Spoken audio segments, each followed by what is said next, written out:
ახლა ჩემი რიგით მერვე წიგნის გაღვივების დროს სიგიჟემდე ცრემლებით ნაიარევ სახეს ვიხოკავ.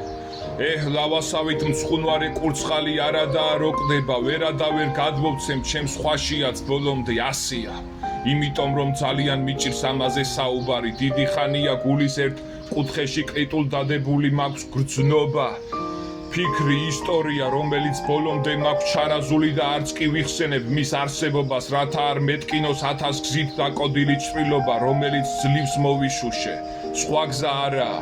წერლის ვალდებულება მაიძულებს, რომ დროებით ავხსნა დაჟანგული ბოქლომი ამ ისტორიას, მოვიშორო ადინამია, ყველანაირი ღონე მოვიკრიბო, ყოველი ნიჭი გავაღვიძო და შევქმნა შედევრი, რომელიც დაეხმარება ახალი გზის კაკაფაში ბავშვებს, ახალგაზრდობას დასრულებს, მოკლედ ყველას.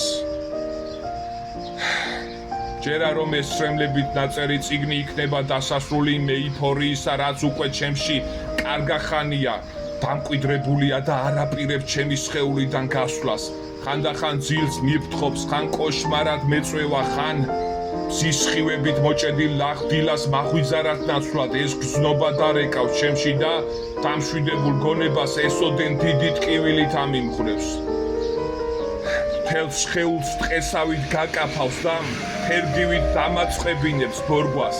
ჯერა რომ ეს წინადადებები შეერწყმებიან ერთმანეთს და მარადიულ მოსვენებას მომცემენ.